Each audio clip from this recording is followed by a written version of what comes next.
I think the consequences of not taking a firmer approach is we're just going to see some more elaborate version of this. The next time, lack of accountability, it's very dangerous. It opens up our legal system and our democracy to serious long-term risks. Stripping abortion rights from women is just part and parcel of a program and worldview to make America great again, as it were. None of this is an accident.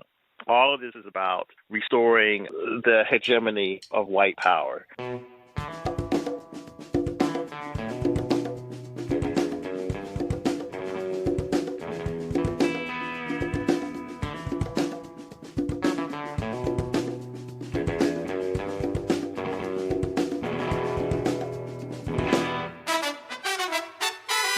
Welcome to episode 77 of the Refuse Fascism podcast. This podcast is brought to you by volunteers with Refuse Fascism. I'm Sam Goldman, one of those volunteers and host of the show. Refuse Fascism exposes, analyzes, and stands against the very real danger and threat of fascism coming to power in this country. In today's episode, we're sharing two interviews. First, we're sharing a conversation I recently had with DC-based lawyer Ankush Khardori, who has written at length about the Department of Justice's refusal to prosecute Trump. Then, you'll hear from Tony Norman, a columnist for the Pittsburgh Post-Gazette. I chatted with him yesterday about a column he wrote earlier this month on the parallels between the 1850s Fugitive Slave Act and today's Texas abortion ban, SB 8. I'm trying to keep these notes short, because we have a lot to share in these interviews. But I do want to say something briefly regarding the so-called Justice for January 6th rally and what I feel are some wrong conclusions people are making. According to Reuters, police and media vastly outnumbered protesters at the Capitol on Saturday at a sparsely attended rally of approximately 200 people, supporters of those who participated in the violent fascist coup attempt on January 6th, where they were trying to overturn Trump's election defeat. Some people are summing up that this was a flop. It was. And therefore, Trump's influence is waning, that Trumpism, fascism, is losing steam. But how many times has this been said to the detriment of humanity? With the pandemic still raging, in large part due to millions delusionally refusing to take the life-saving COVID vaccine, is Trump's influence really waning and the fascist movement shrinking? With state legislators in Florida, Texas, Mississippi, and elsewhere advancing patriarchal, immigrant-bashing, racist, transphobic legislation censoring the mildest criticisms of American history, is Trump's influence really waning and the fascist movement shrinking? With the GOP purged of anyone disloyal to the big lie of Trump's stolen election and dead set on undermining the legitimacy of any future elections, is Trump's influence really waning and the fascist movement shrinking? So to recap, we have no evidence thus far that his influence is waning and lots that he's retaining power within and over the Republic-Fascist Party and fascist base of tens of millions. This could change. That said, even if he as an individual becomes less influential, that alone won't undo the fascist character and agenda of the GOP and the fascist movement in this country. It's time to get real, folks. The threat still looms, and we still have a role to play. Now, here's my interview with Ankush Khardori. Today, we're talking about an aspect of fascism. We've said before that when we're talking about fascism, we're not talking about the worst insult that we can sling. We're talking about a qualitative change in how society is governed. And this is what's critical, that once in power, once they consolidate rule, fascism's defining feature is the essential elimination of the rule of law and democratic and civil rights. Fascism foments and relies on xenophobic nationalism, racism, misogyny, and the aggressive reinstitution of oppressive, quote-unquote, traditional values. Truth is obliterated, and fascist mobs and threats of violence are unleashed to build their movement and consolidate power. Today, we're talking about accountability, or a lack thereof, the rule of law, and what you do when you're faced with a movement running roughshod on the Constitution and legal norms. To do that, I'm talking with Ankush Khardori, who's an attorney and former federal prosecutor who specialized in financial fraud. He's written some really insightful pieces that you can read in the Washington Post, the Wall Street Journal, the Atlantic, New York Magazine, New Republic, Politico, Slate, many other places. And in fact, today, I'm going to reference a couple pieces that he wrote for the New York Review of Books. Welcome. Thanks so much for joining us. Thanks for having me. Let's start with a topic that we've kind of discussed previously, but I think is worth coming back to. You wrote at length about the issues with the Department of Justice, headed by Merrick Garland, touching on their failure to act to prosecute a number of crimes committed by the Trump regime, including the child separation policy, the Trump family's financial misdeeds and corruption, the DOJ's continued defense of Trump in the defamation suit brought by E. Jean Carroll, their suppression of a memo that Bill Barr relied on, his decision to not prosecute Trump for obstruction of the Mueller investigation, and perhaps most importantly, the lack of transparency around investigations of those who led the January 6th attack on the Capitol. While 500 low-level people were arrested, there is no indication that any elected representatives, members of the Trump regime, or other ringleaders are going to be investigated or prosecuted. So I'm just wondering, what is going on here? Why is this? And is there part of this that we're missing? I think if you're looking at sort of the landscape and you're unhappy, I don't think you're missing anything. I think you're right to be unhappy and displeased.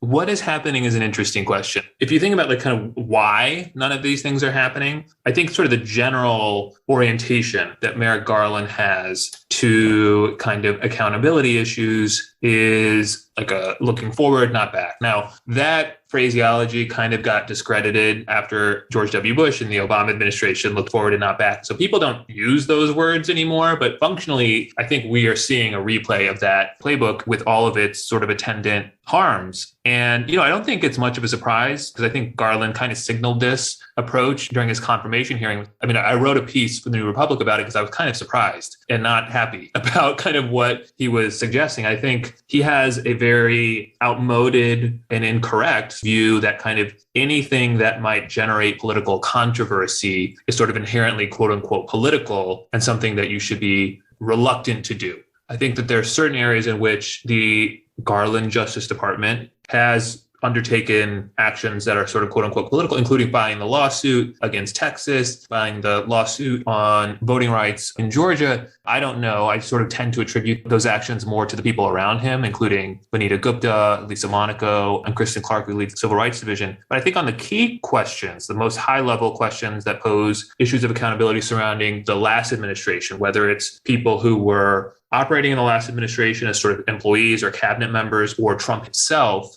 I think that Garland sort of signaled and is now following through on a real reticence about kind of rocking the boat in that area on the theory that doing so will prevent the country from kind of unifying and turning the page and restoring norms and whatnot. I mean, these are all cliches by now, and cliches I didn't like at any point in which they were being rolled out. But I think he kind of told us what to expect. I think, quite frankly, Biden picked him to implement this kind of worldview. There was a reporting shortly after the election in which advisors had reportedly said, basically, Biden doesn't want his administration to be bogged down by investigations of his predecessor. And I thought that was a really unfortunate fact and sign. And unfortunately, everything has flowed from that premise.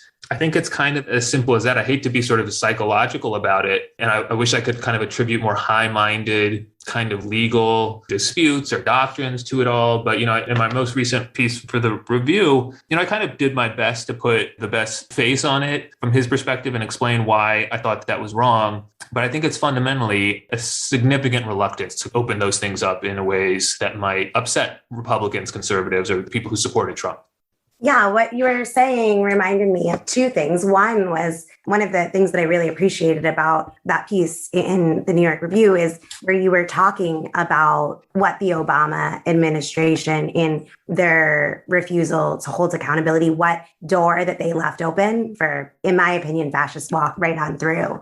Ankush wrote in this piece, quote, "Most importantly, many people, myself included, believe that the Obama administration's light touch in this area, most notably on the subject of torture and the torture memos, facilitated the mayhem and vindictiveness of the Trump administration. The next Trump-like figure, or Trump himself again, could act in even more destructive ways if Biden's administration cements a de facto policy of immunity for executive branch officials, end quote. And I thought that the stakes were made so clear, and you could see what the legacy of not holding Bush accountable, what that meant for Trump and how freed up that whole regime is. First of all, they don't care. They don't care about the consequences. And then there are no consequences. They're prophetic in that way. And I think that you spoke to something that I don't think that we paid enough attention to, which was that Garland was chosen for this role. And I think that that is something that we haven't on this show paid enough attention to in thinking about. We are not, again, to be clear, calling Biden a fascist at all. But the Biden administration, the road that they are trying to get people on is a road of calls for unity. It's a big part of what they're doing. And part of that is it's unity with who? It's unity with people who don't care about the rule of law, unity with people who saw to hang the vice president, unity with people who wanted Nancy Pelosi dead, people who wanted to overturn a fair and free election. That's what they want unity with white supremacists, unity with misogynists, unity with xenophobes. And what that amounts to is you're only going to get reconciliation on the fascist terms. It's not going to be on your terms. And it's going to constantly be you, the one seeking the unity, making the concessions. And I think that we've learned in the past year, especially, why you can't work with those who are part of what I would call the Republic-Fascist Party. They have no desire to collaborate unless going along with their program. And so with that being the case, or the reality as it stands now, I think that the stakes of having no accountability are extremely high. And I was wondering what your thoughts on, and I'm not asking you to be predictive, but from your legal perspective, what effects do you see for there being no consequences, let's say, for the January 6th coup attempt? I know you don't have a crystal ball, but what are you thinking? It's a very good question. I think what people like Biden and Garland would say on the question of who are we proposing to unify with, they would say people within the Republican Party who we don't regard as kind of irretrievable misogynists or racists or whatever. I think regardless of the merits of that position, I think on so many of these things, we're kind of in the land of controversies where I don't think that there is room for a real good faith disagreement. You take January 6th, I think it was an appalling attack on our government. Fortunately, things were not even worse, but of course there was violence, right? There was destruction of property and people did die. And we came disturbingly close, I think, to a point in modern history that I don't think we've seen before, where transition of power in this country was seriously in question. And so, right now, the department is prosecuting the people who were present, not everyone, but a significant proportion. I think they just exceeded 600 arrests.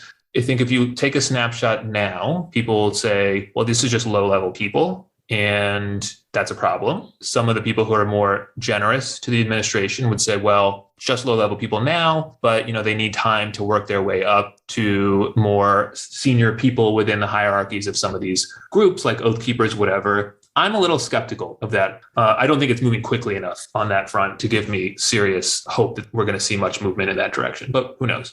To my mind, we already have enough information to conduct an investigation into Trump's conduct on that day. And those are the people who are in the White House on that day.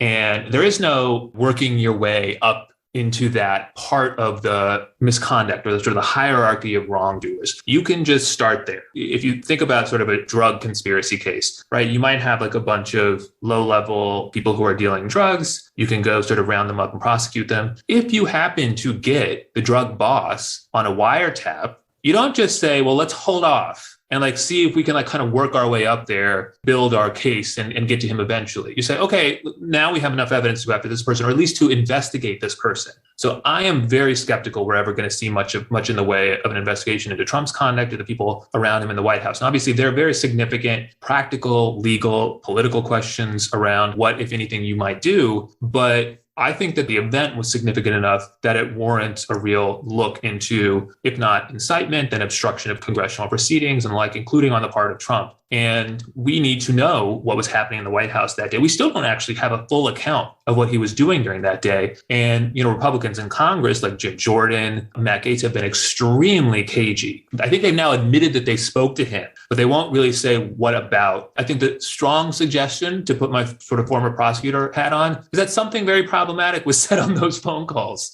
something really problematic. And I think the consequences of not taking a kind of firmer approach is we're just going to see some more elaborate version of this the next time someone wants to pursue this approach. And, maybe it's not going to be quite as overt as kind of a physical siege of the Capitol. But you kind of have already seen that they've put the pieces in place throughout the country for a similar result to be achieved through non-democratic means that are nonviolent. So that will look less scary, but will get us potentially to an election that is itself illegitimate in the sense that it's not representative of our democracy. Could you give just an example? I'm thinking of the sham audit in Arizona. Would that be like an example of what you're talking about? Or... Yeah, I'm thinking more of what's happened in Georgia, where they have restricted the ability of state election officials to administer elections and have the kind of final say on the administration of elections, and so shifted more of that power to the legislature, which is setting up a situation where if there were some suggestion, even manufactured, of vote fraud, and there was a lot of manufactured suggestions of vote fraud in 2020, you could have a situation where the legislature in some of these states say, well, we're going to send a different slate of electors. And to put things in enough uncertainty or kind of confusion where we may have a situation where we don't have a clear sense of the results of the election through the ordinary processes that we used to follow. A vote in every state, whoever has the most votes by law,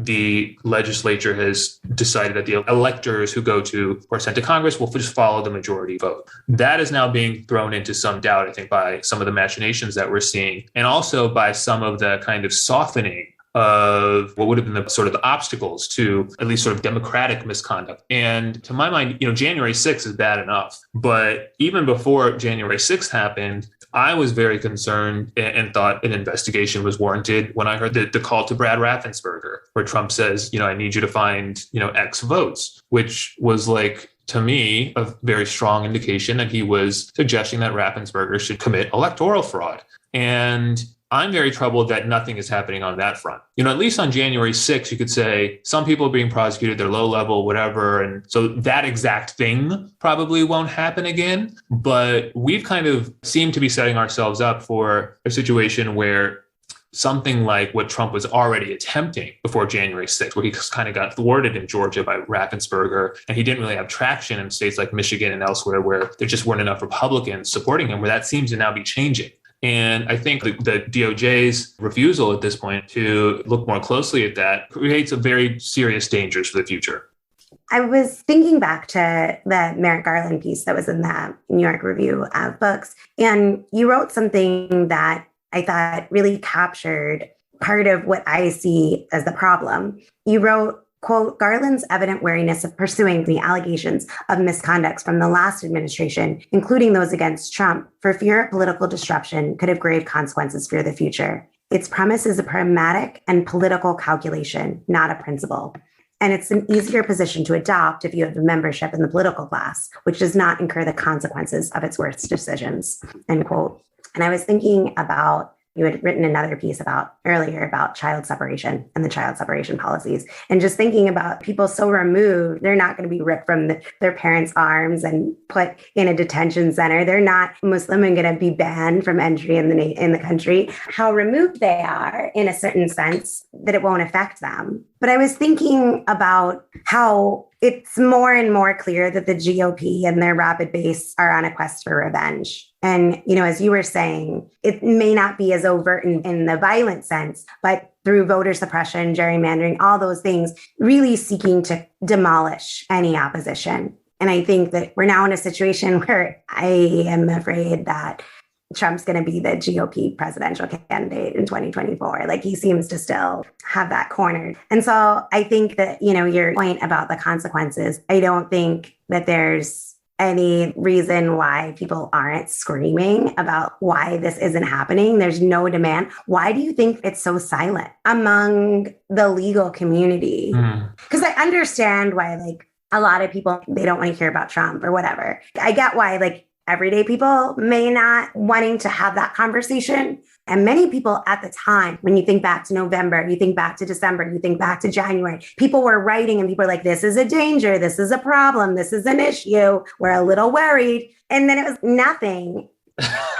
Okay. I mean, you're right. I mean, I think when you talk about the legal community, I think that's an apt description of the kind of progression of thought, if you will, to maybe dress it up a little bit. But I break it down into a few different sectors. And you have the kind of legal community writ large, which is largely Democratic leaning. And that's just lawyers. I'm just talking about lawyers kind of in the world. Then you have people kind of in the political legal space, right? People who are kind of Democratic lawyers, people who are, Democratic appointees in the prior justice departments and so forth, as well as kind of people who are legal commentators, right? I think you're more talking about the legal commentator kind of group, and understandably, but I think it's true of the broader kind of Democratic legal community as well, people who regard themselves as progressive lawyers. I wish I had a better explanation, except that Biden won. And for a lot of those people, that was their objective. And unfortunately, I think for a very small number of those people, but some very prominent people, being anti-Trump was their way to prominence in the media world. And so, you see some of these people still popping up every now and then to write things about how Trump ought to be prosecuted for this, that, or the other, because that gets you tweets and that gets you on,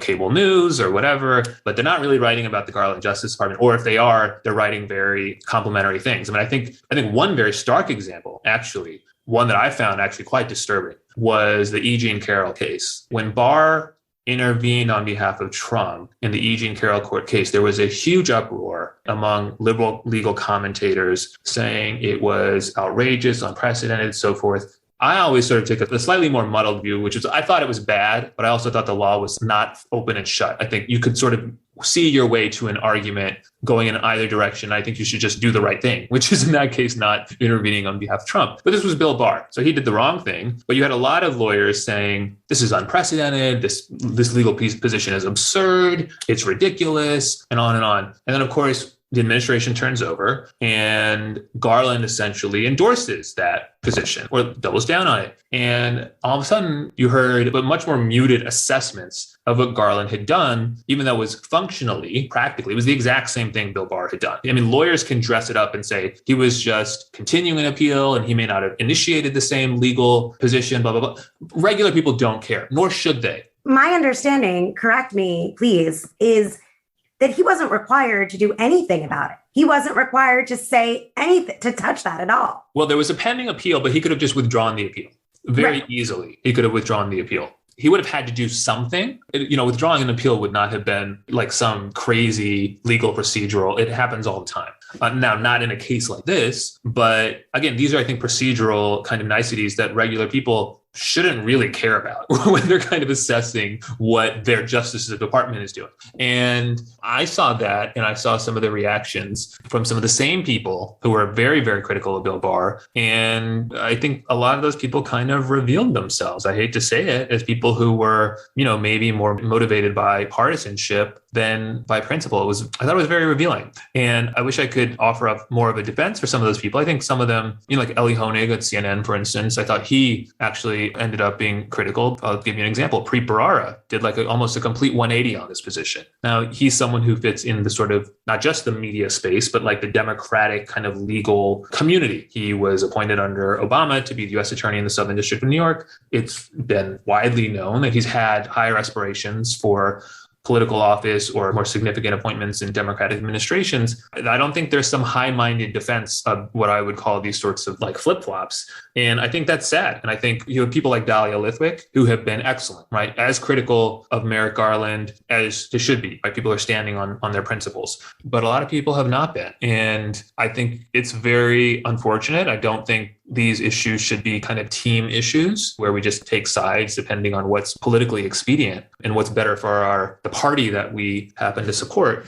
A lot of people in and around DC, and particularly in the legal communities, we're friends with Merrick Garland. This was sort of a widely known fact. I think it helped smooth his ability to get nominated for the position and to get confirmed. And I had come into contact with people who are longtime lawyers in the nonprofit space or in the Democratic circles, and many people just know the guy. And a lot of people were saying early on in the early months when some of these decisions were unfolding, including the decision to continue defense of Trump in the E. Jean Carroll case, if you will, he just needs more time. He needs more time to get situated. We got to kind of give him time.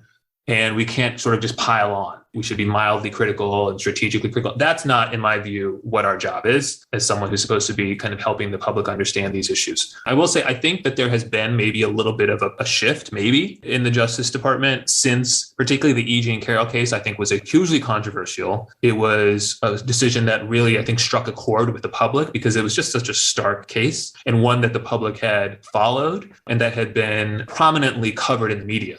So I was thinking about how since Refuse Fascism has existed, we've been working in a variety of ways to mobilize people to see their own power, that when you're faced with a fascist regime, like we faced with Trump, that there's a need to work outside politics as usual, to not rely on the norms that the regime totally disregards.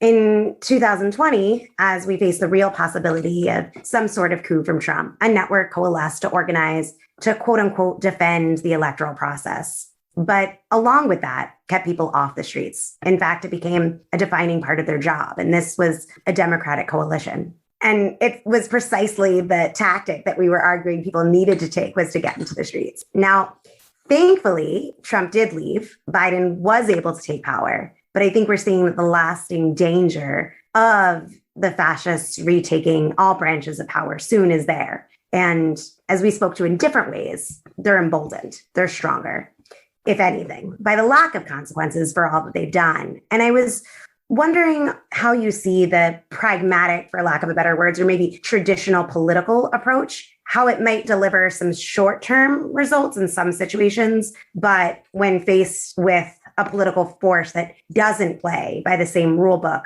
won't meet the challenge. Is it delivering short-term results? I haven't seen many. I'm at a point where I don't know. I was trying to give that a benefit of the doubt. Yeah, I know.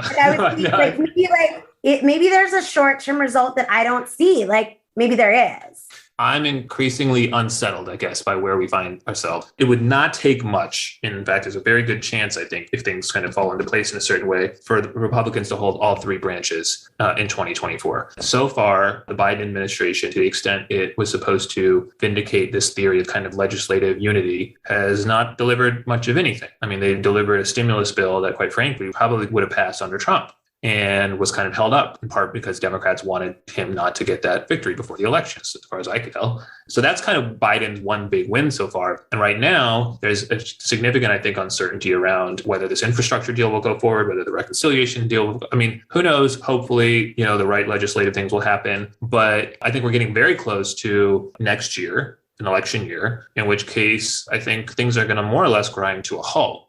On the question of kind of legal issues, more narrowly, is this delivering any short-term results? I honestly don't know. I mean, because it kind of depends on what you want to achieve if you are Merrick Garland. And if your hope is to kind of restore confidence among some group of people in the Justice Department, then maybe you're doing that. But it depends on who you're talking about. So to my mind, I don't think he's going to all of a sudden persuade a bunch of conservatives who supported Trump that they were misguided, or that the next time that they hold power, they shouldn't do a family separation program if that's what they want to do. To the contrary, I think actually he's made it more likely that something like that will happen again.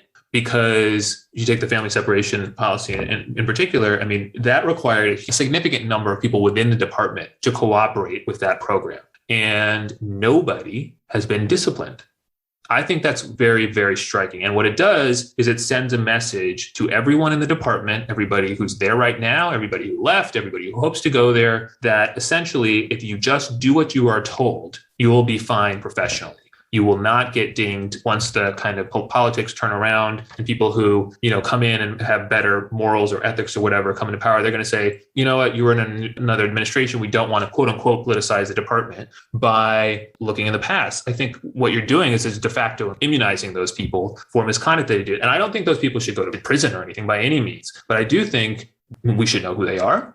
They should be publicly reproached. They should be subject to public disapprobation, not violence or anything like that, or not imprisonment, like I said. But they've been insulated from even the barest kind of consequences for going along with something that I regard as among, if not the most straightforwardly immoral program of the Trump administration. So we have short-term stability, which is fine. I'm more worried about the long-term issues because, a lot of people, myself included, have pointed out that this seems to be a continuation of the Obama's handling of the George W. Bush administration. One of the things that's really remarkable about that, as you know, that wasn't that long ago. And look how much things accelerated between the end of the Bush administration, 2008, to the Trump administration, 2016. In that period of time, I don't think it would have been upset about the lack of, or sort of about the impunity kind of all around. I would never have predicted that we would have seen something like the Trump administration in like 2010, 2011, or whatever. We cannot predict how these things will unfold. And I think the approach that we're seeing right now, the lack of accountability, it's very dangerous. It opens up our legal system and our democracy to serious long-term risks. And let me just say one last thing, which is the Garland and his defenders like to believe that they're not playing politics or that they're trying to avoid politics by not getting into it. But they are playing politics. They're playing intergenerational politics, right? They're playing politics with the future. And all they're doing is offloading consequences for our democracy now onto the future. And they may not be here to receive the dividends of what they're doing now, but someone will. And so it is a form of politics. I want to pivot the conversation to talk about abortion, to talk about the future of Roe v. Wade, the future of legal abortion. So I'm going to do it a little bit backwards. I want to first get your take on the DOJ's lawsuit against Texas. So for those who don't know, the Department of Justice has a lawsuit against the vigilante abortion ban in Texas. And some people are thinking this is going to make a big difference.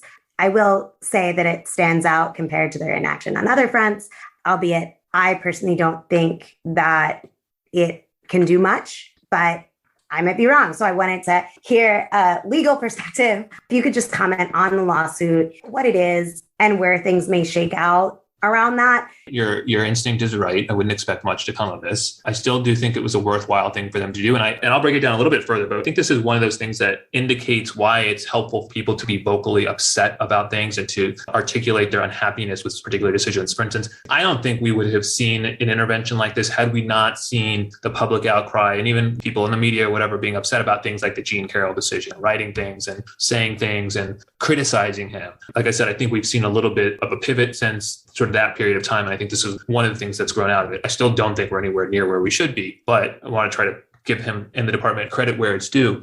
The lawsuit is a lawsuit against Texas, essentially on the theory that the Texas law violates the Constitution. And it does, straightforward. Under Roe and Casey, the SB 8 is unconstitutional.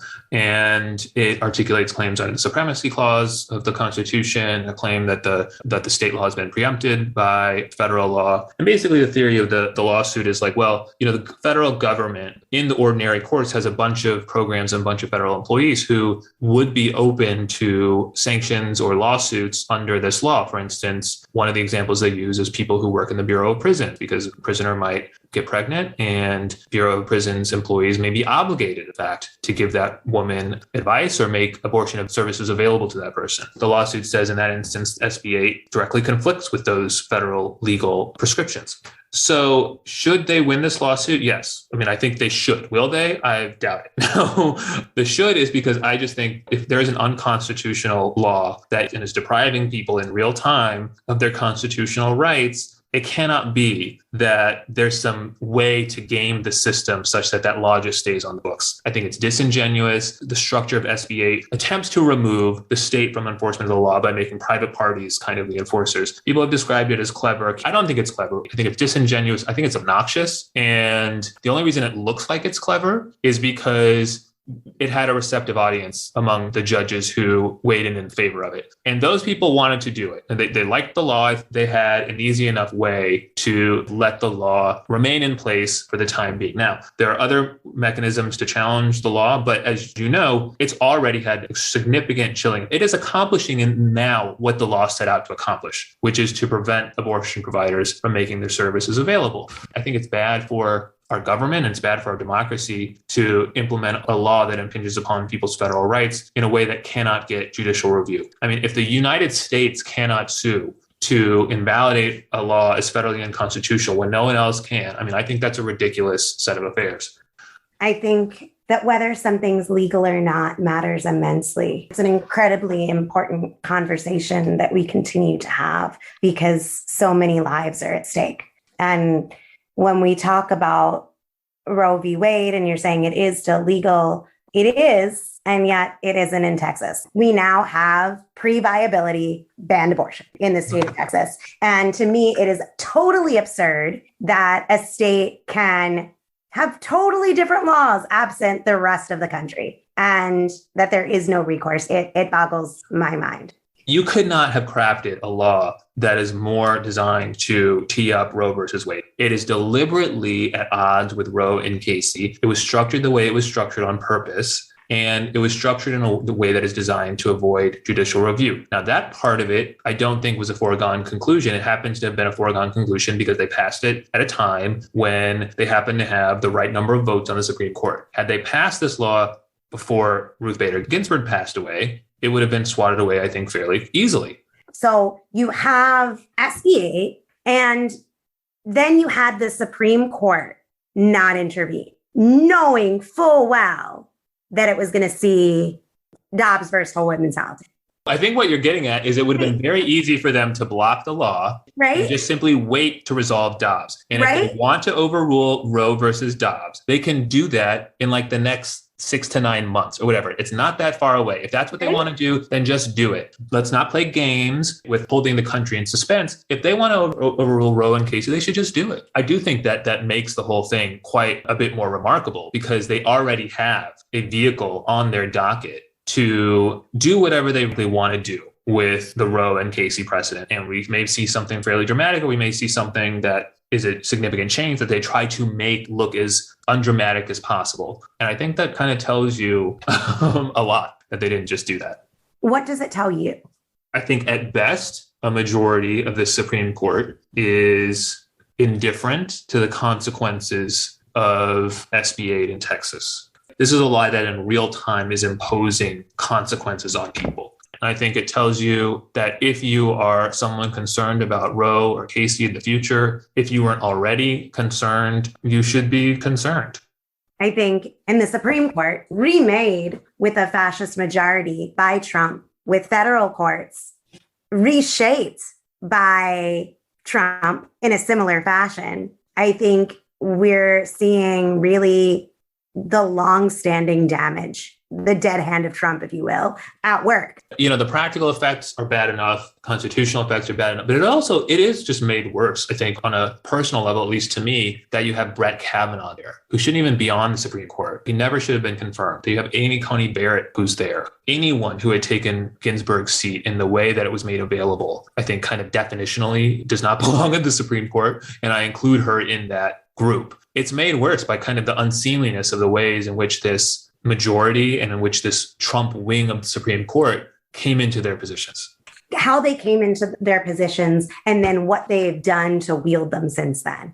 Going back to the Justice Department and their attempt to act, let's say, in response to SB 8. I think it was Katie Benner for the New York Times shortly after this happened. She just stated the truth. She was like, the Justice Department has little power to combat Republican state legislators that were emboldened by the conservative shift in the federal courts during the Trump administration. In Texas, the particularities of the law and the slow pace with which lawsuits wend through the judicial system will make it difficult for the department to protect abortion rights in Texas in the near term. And the conservative majority on the Supreme Court could make it nearly impossible for the Biden administration to protect abortion rights nationwide in the long term, end quote. And while she says in the long term, I'm like, clock's ticking really fast. They'll see the Dobbs case in October, make a decision, make it in June, probably. It's not that long. And for me, I think that it brings home the point that no savior is coming from on high. And all of us who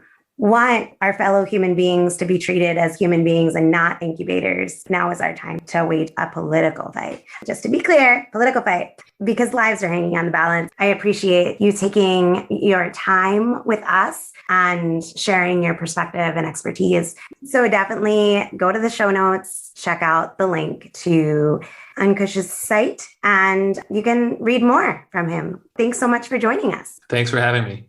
To read more from Ankush and sign up to get his latest, visit cardori.com.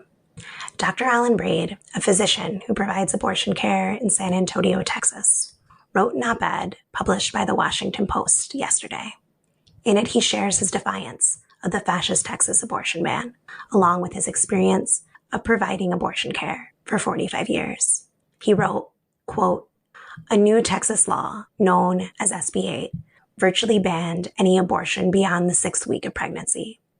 It shut down about 80% of the abortion services we provide.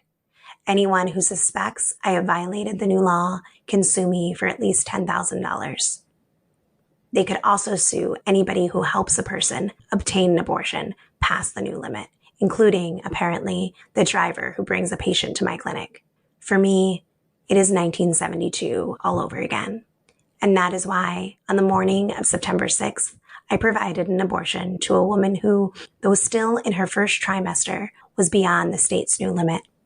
I acted because I had a duty of care to this patient, as I do for all patients, and because she has a fundamental right to receive this care." End quote. Dr. Braid is a hero. We have to marshal this courage, conviction, and fighting spirit into the streets in our millions to defeat this fascist assault and stand up for all those in need of abortions and all those who provide them. Tony and I talk about this and much, much more. Give it a listen.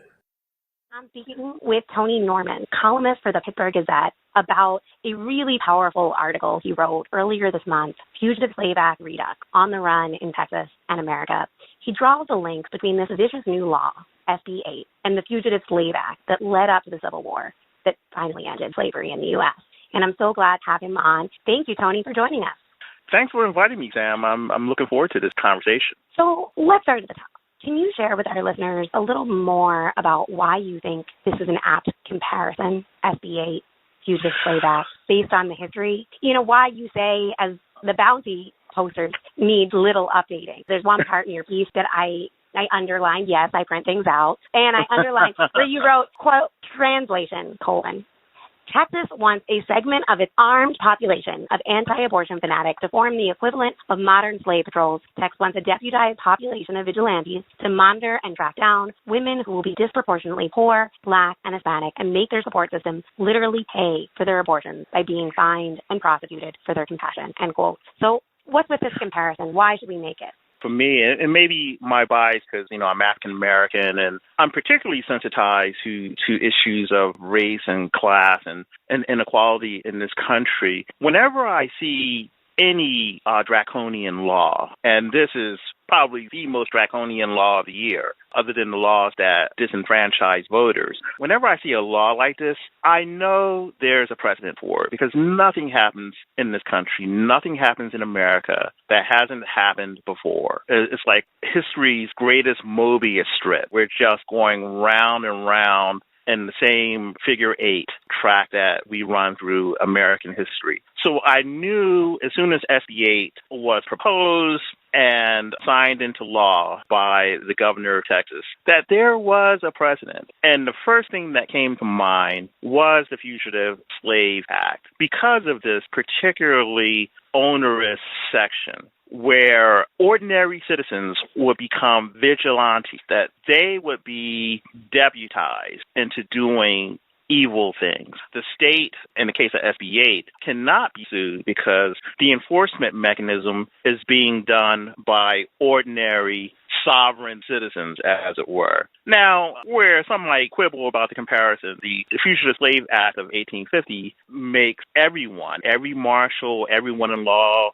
enforcement, all the judges, the whole legal system has to make sure, even in free states, has to see that blacks are returned back to slavery, they're runaway. So it didn't matter that they ran to a border state that was free from the South. Enforcers could, deputized enforcers, ordinary people who decided they wanted to be freelance, enslavers could cross the border, or if they already lived in that state, could approach someone that they believed was a slave, take that person into bondage, don't have to worry about habeas corpus, don't have to worry about trial, and basically on the basis of their word, because the black person's word did not have any legal force, just on the basis of their word, they could take someone into bondage, someone who may have happened to have been born free and wasn't even someone that had run away, but had a business and a family and so forth. Like that movie, 12 Years a Slave.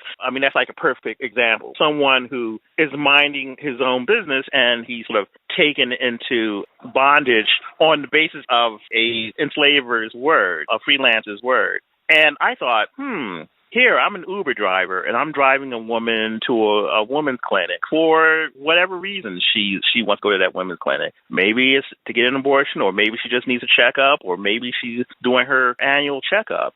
But if I'm a snitch in Texas under this law, and I have reason to believe that she's getting an abortion, I get a $10,000 bounty in court because, I'm going to bring my suspicions to court.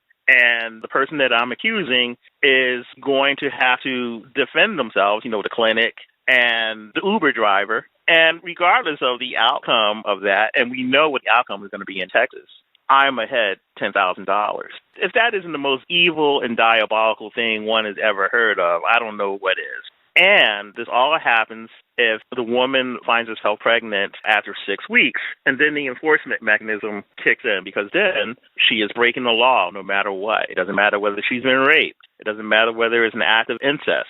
She is a criminal. Now, ironically enough, she is not subject to her arrest herself. I mean, the law hasn't gone that far yet. As soon as it does, we're basically to Margaret Atwood territory in The Handmaid's Tale. But that day is coming, because what we have right now is something that is evil adjacent. It is familiar to us here in America. And the fact is that the reason that these Texas legislators felt so comfortable with such a blatantly unconstitutional law is because all they had to do was dust off the history books and see, well, how did we do this kind of outrageous stuff in the 19th century? And how did we do it in the 18th century for the first Fugitive Slave Act? So it goes on and on and on, more things change, the more they stay the same. That's why it sort of struck me as very obvious. And when I was writing that, I purposely Googled to see if anyone else had come up with it. And I got really nervous because I didn't see anything.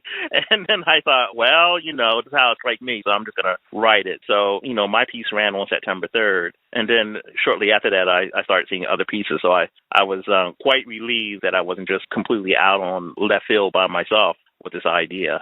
That was really helpful. Thank you for that, Tony. And I'm glad that more followed your lead in terms of digging into this comparison and why it is an apt one to be making and what it informs us.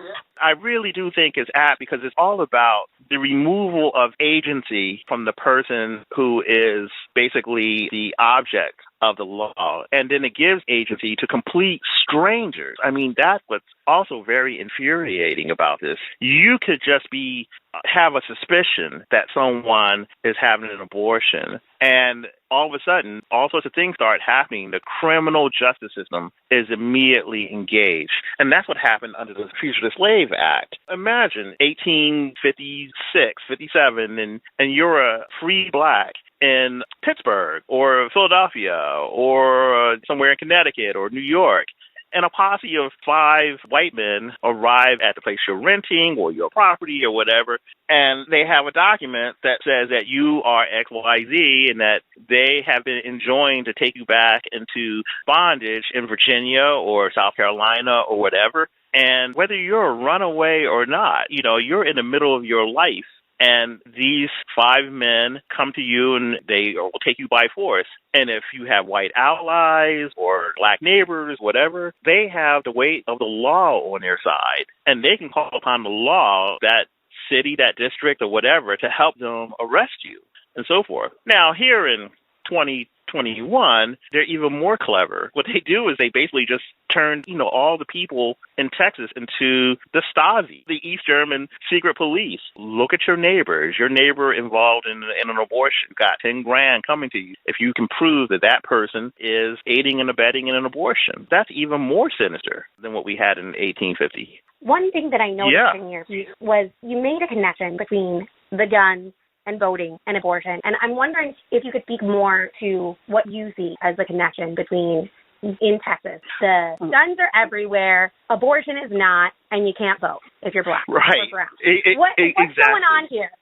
Yeah, well, at the risk of sounding paranoid, I think that the Texas legislature knows exactly what it's doing, and that it's almost like a soft succession on their part. I mean, they want to establish the fact that Texas is going to be a different kind of state than any other, and that it's going to be much more patriarchal and violent.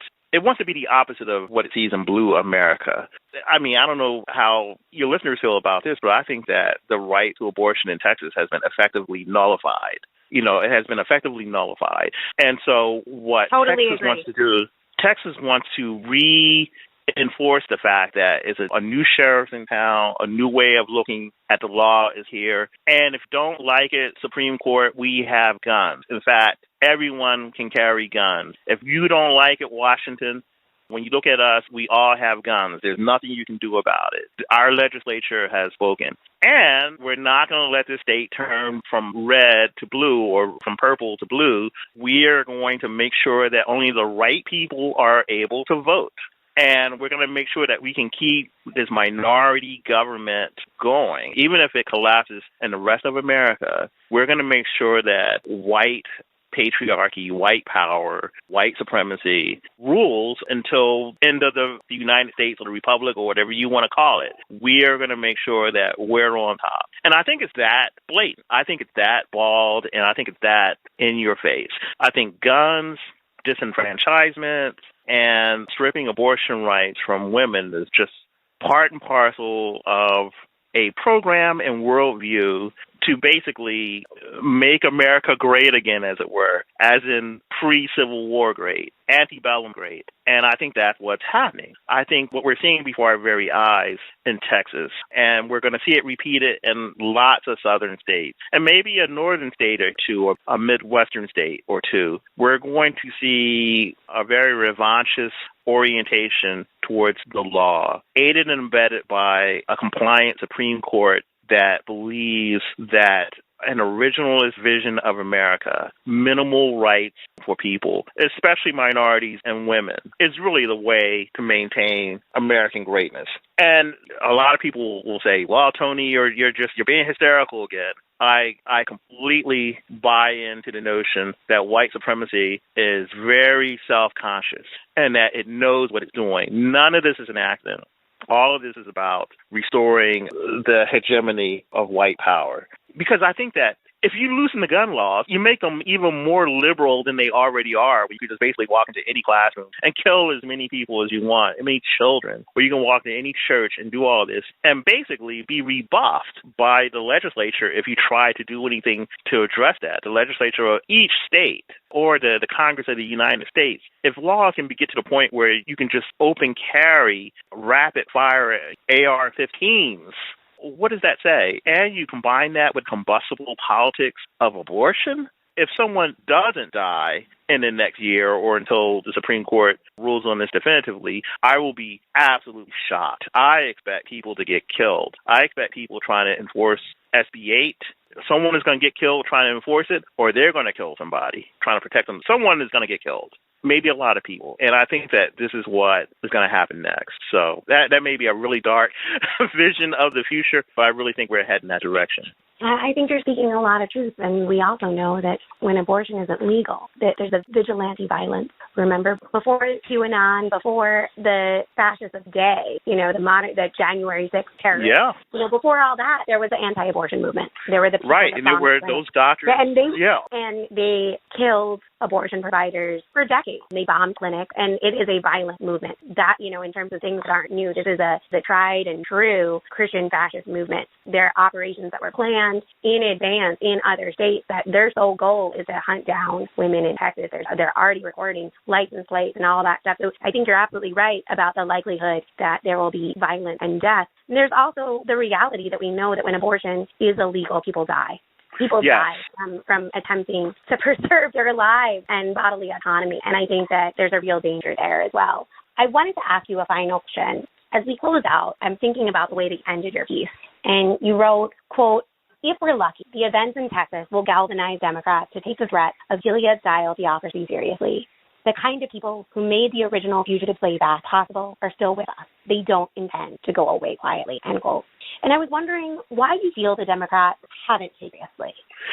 Yeah, I think it's the realpolitik of the life of the elected officials, especially Democrats, who unfortunately tend to be bad tactics. They don't have as much imagination as their right-wing counterparts, who are always thinking decades ahead. They always have a long-term mission. Right now, they're flooding school boards. They're running for the lowest municipal jobs in every city. They're basically flooding the zone of the administrative government so that the next time there's a controversy about elections and so forth, they will be all the election officers, right-wingers, conservatives, Republicans. And Democrats will be like, well, okay, we'll just play by the rules, whatever they are, even if the rules are established by folks who are fascistic, to say the least. The Democrats of today, even many of the liberals, would be considered the moderate of yesterday, moderate Republican of yesterday. I mean, in many ways, even Barack Obama, I love him, but I mean, his politics were indistinguishable from that a Republican from the 1970s. He wasn't particularly bold or whatever. And I think that Democrats tend to suffer from a lack of imagination and a lack of boldness. And so they're constantly in the process of getting rolled and intimidated by whatever the latest right-wing assault is. They don't fight enough. They don't really stand their ground. Whether you come from a purple district or you're just hanging on by your fingernails in a red district, if you're not talking about the issues that really, really matter in terms of democratic progress, then what are you doing there? Why in the world should people feel any obligation to just sort of help you get reelected for some sort of vague, abstract, like a strategic advantage that will put the Democrats over the Republicans? People are disgusted and disenchanted with voting, let's say, because they realize that when they voted many Democrats in, nothing changes. That's not to say that they shouldn't vote. I mean, I've written tons and tons of columns about the importance of voting, and that's your obligation as a citizen to vote. But I think that this SB 8 in Texas and the threat of it being reproduced in other states, that's going to galvanize people to come out, because then they'll realize that, well, shit, these Democrats are just twiddling their thumbs. I got to get out there and I got to do something to make sure that these fascists don't do the same things in Pennsylvania that they're doing in Texas. They don't do the same thing in Ohio that they're doing in Texas, et cetera, et cetera, et cetera. Well, I appreciate your perspective. I hope that people take this as a lesson that I've said this repeatedly on the show, and people are probably tired of hearing me say this, but there was a consequence of people not acting in the way they needed to during the Trump years, that millions didn't actually listen. And I'm not saying we were right, you didn't listen, boo, boo, boo on you, but I am saying we were calling on people to take action that they were not comfortable with. That was meaning not relying on a political proxy in power to take care of it, to go into the streets like every other time we won victories, concessions in my opinion, to go into the streets and say, we're not going to tolerate this. We refuse fascism. It was something that people have ousted tyrants all around the world, and we should have done it here. We should have planted ourselves non-violently, yes, but planted ourselves in the streets and kept coming into the streets and stopped it. And after RBG's death and the GOP ramming through fascist Supreme Court Justice, Christian fascist Amy Coney Barrett, there was a price that we paid for people, including democratic, nonprofit industrial complex that kept people off the streets, that said don't go out and demand that abortion rights be protected, that every women's organization didn't actually go out and protest in front of the Supreme Court. There wasn't massive nonviolent civil disobedience. There was a cost to that. And that cost, we're being paid. We're paying it bitterly now. And it's going to be a deadly cost. We've got to learn that the Democrats, and I mean no disrespect to people who follow them, but look, the more that people try to change what the Democrats are, which in my opinion is a ruling class party that cares more about the stability of their system than they do about the interests of humanity, and that the more that people try to change who the Democrats are, they're going to wind up changing themselves, and they're going to wind up making concessions themselves that they don't want to make. And I hope that October 2nd, people join with the Women's March, and people get in the streets, and people make some noise that we're not going back, that women are still human beings, that we're not going to surrender. I just want to thank you again so much, Tony, for joining us, sharing your insight with us. Go to the show notes, everybody. Read Tony's article. You can find other columns from Tony right there in the show notes. And you can also follow Tony on Twitter at Tony_NormanPG. Follow him, read his work, and thanks again, Tony. Thank you. It's been a pleasure, Sam. On this Tuesday, September 21st, I'll be participating in a special 2-hour edition of We Only Want the World, a town hall on the abortion rights emergency. It's happening from 7 to 9 p.m. Eastern Time, since Sarah Taylor is hosting, and Refuse Fascism is co-sponsoring, along with the RNL show. It's going to be broadcast live on WBAI 99.5 FM in New York City and WPFW 89.3 FM in Washington, D.C. And highly recommend you tune in on Refuse Fascism's social accounts. Will be live streaming on Facebook, YouTube, and Twitter. The town hall is going to include outspoken abortion providers and others who have been writing and analyzing these developments. We're going to get into what the Texas law and the Mississippi abortion restriction that the Supreme Court is going to consider in October, what they're about, what's going on there, how these abortion restrictions link to the larger situation in society, what the stakes are for women and humanity, why are people and organizing forces doing so little to counter this, and what is to be done. So I hope you'll join me on Tuesday, 7 p.m. Eastern, for the town hall on the abortion rights emergency. Check out the show notes for links to listen. Share questions you would like spoken to during Tuesday's town hall. Tweet me at Sam B. Goldman, or you can drop me a line at Samantha Goldman at refusefascism.org, or leave a voicemail by calling 917-426-7582. You can also record a voice message by going to anchor.fm/refuse-fascism and clicking the button there. Thanks for listening to Refuse Fascism. Want to support the show? It's simple. Show us some love by rating and reviewing on Apple Podcasts or your listening platform of choice. And subscribe so you never miss an episode. Want to help the show reach more listeners? Wonderful. Donate to help us place podcast ads. Give at refusefascism.org or Venmo refuse-fascism, Cash App Refuse Fascism. Thanks to Coco Das, Lena Thorne, Richie Marini, and Mark Tinkelman for helping produce this episode. Thanks to incredible volunteers, we have transcripts available for each episode, so be sure to visit refusefascism.org and sign up to get them in your inbox each week. We'll be back next Sunday featuring an excerpt from the Abortion Rights Emergency Town Hall. Until then, in the name of humanity, we refuse to accept a fascist America.